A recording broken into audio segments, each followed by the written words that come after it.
Good morning and welcome to Rising. We have a great show for you today. I'm so excited to be joined by Batya Ungar-Sargon while Robbie is at jury duty today. Welcome, Batya. Thank you. What a great way to start the new year. I'm so excited to be here with you, Briahna. What a pleasure. Level Left takeover. So, Batya, well, hopefully the audience will tolerate us coming from a more leftist position this morning. But tell us what we have planned on tap today. We have a great show planned. Another new COVID variant has been named, and we'll speak with Dr. Mehul Suthar about critics who say that vaccines could be to blame. Plus, Representative Ro Khanna says he'd be willing to support a moderate consensus candidate for Speaker of the House. We'll ask him more about that when he joins us later. But first, let's break down what happened on Capitol Hill yesterday. Another disappointing day for Speaker hopeful Kevin McCarthy. After completing 3 further rounds of voting for a total of 6, McCarthy still has failed to whip the 218 votes needed to win. And this even after former President Trump announced his full endorsement of the California congressman on Truth Social before voting took place yesterday. Members adjourned last night shortly after 8 p.m. and will reconvene today again at noon. Meanwhile, over on Pennsylvania Avenue, President Biden had this to say about the whole ordeal. How do you think this looks to the rest of the world? We're finally coming out of,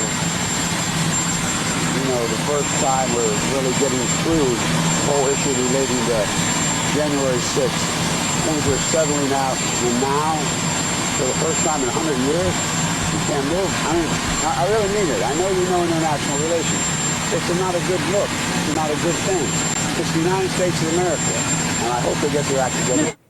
All right, Biden's saying it's not a good look. I got to say, Batya, while I appreciate why Democrats would want to kind of push this united message that Republicans are in disarray, that they can't legislate, that the party can't get its act together, there is an aspect of it that seems a little performative to me, given that this is the same kind of procedural maneuver that either party could get caught up in, and that ultimately, I'm not sure how Republicans across the country are actually perceiving it, whether they see it as a failure at a party level, whether they see it as a failure of a handful of 20 rogue individuals, the same way that Manchin and Sinema were these rogue individuals on the left-hand side of the aisle that were mucking up Biden's agenda for the last 2 years. What do you make of this choice to frame it this way?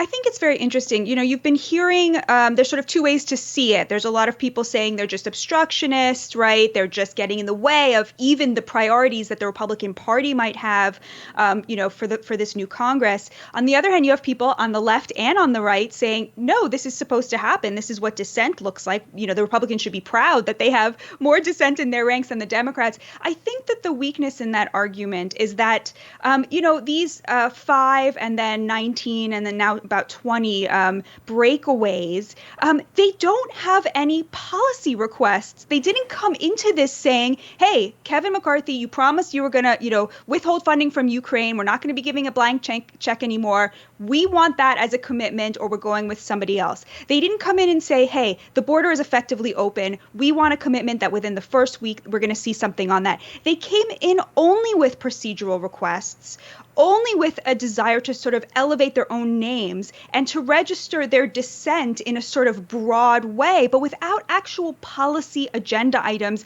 that fit with the America First narrative. And I think that's where they really fell down on an opportunity to make a real stand. And I think that the attempt to cast this as MAGA versus establishment is very deeply misguided, because there's really nothing America First in their requests. And some of the most America First people, including former President Trump and Marjorie Taylor Greene, are solidly in McCarthy's camp. That's such an important point, because I have heard so many pundits try to characterize this as a MAGA issue. You heard Joe Biden there make a reference to 1-6, that this is somehow a continuation of that trend. But there really are people on both sides of this conflict from that particular political camp. And as you pointed out, there has been a real deficit of specificity as to what these people are asking for, what they're actually holding out for. Now, I think that's strategic.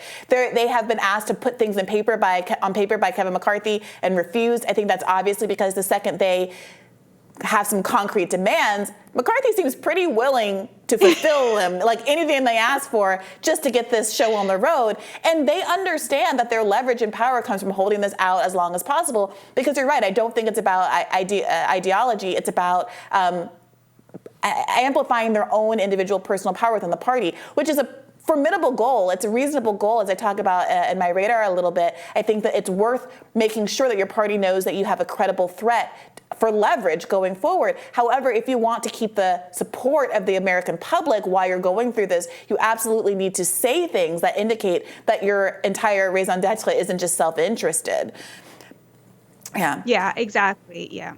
Well, former President Trump's endorsement of Kevin McCarthy for Speaker did not go over well with one of his most high-profile allies on the Hill. Here's Congresswoman Lauren Boebert calling him out on the House floor.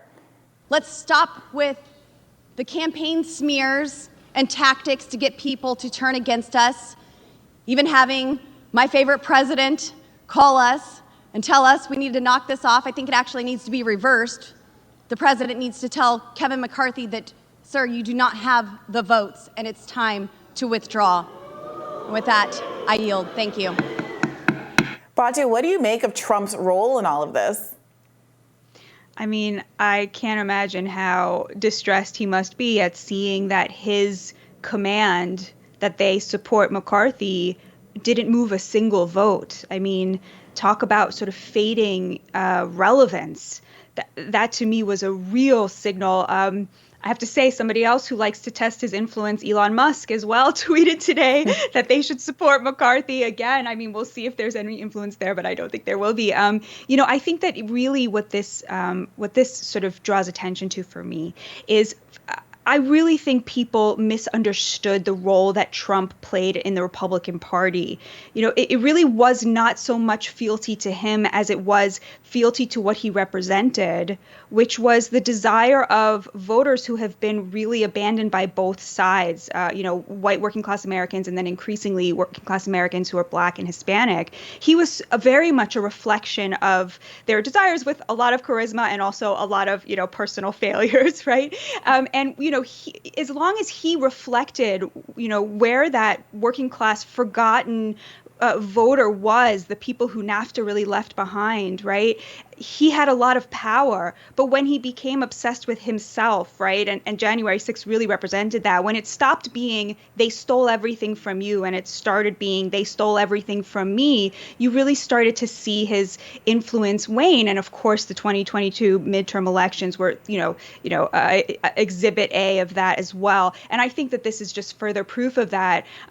Although, like I said, it's not clear to me that the MAGA agenda is the one that is being embodied by this Breakaway Rebellion faction. Yeah, it's interesting. I've seen a mix of comments and heard a mix of things from people. I will say that there's something about this characterization of what the holdouts are fighting for as purely procedural that I don't think is accurate, or at least it's not an accurate read of how it's being perceived more broadly.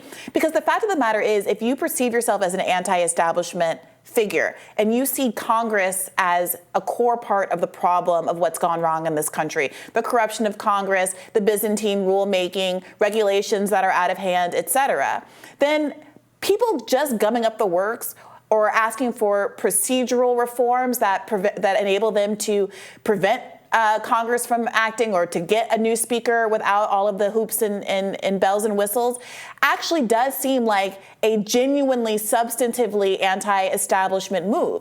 They are in Congress stopping and shutting down Congress, and that feels pretty substantive to folks whose core concern has been draining the swamp and reforming Congress. So, I do think this is a weird reorientation of who's an insider, who's an outsider, as there are people literally inside Congress positioning themselves as defending an institution. Republicans getting on TV and arguing, Donald Trump making a call and arguing that the institution itself and it's how it runs needs to be protected and smoothed out. And another group of people saying, hey, I'm willing to stand for something, anything, and prioritize that over the workings of Congress as usual. We'll see how that continues to play out.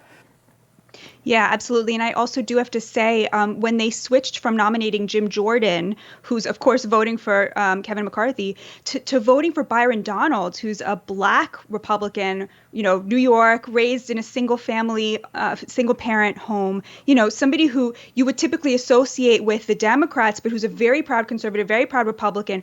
I certainly felt a difference. I certainly felt, that was historic to see, for the first time in American history, not just one Black man who's going to lead a party, but another one elected for it. Now, of course, I've seen all of the criticism that this is just a prop. They're not treating him like a human. This is Republicans playing identity politics.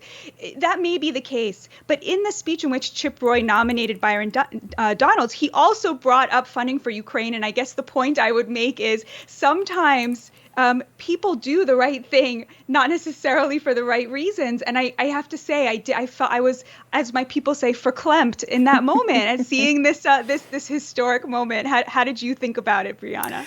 Well, look, I thought that Byron had some nice moments on camera. It was a moment to expose a Congress member that I certainly wasn't very familiar with to the public.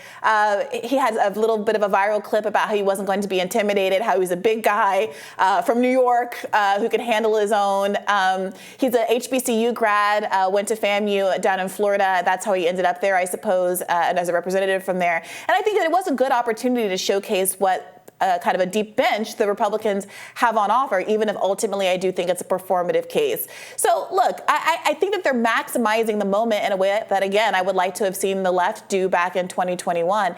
And while I think it's, a stunt, I appreciate their willingness to kind of go there and use the media to his advantage as best they can. So I'm certainly looking forward to see what they pull out of their hat as voting continues today. And I will be telling you all what's on my radar coming up next.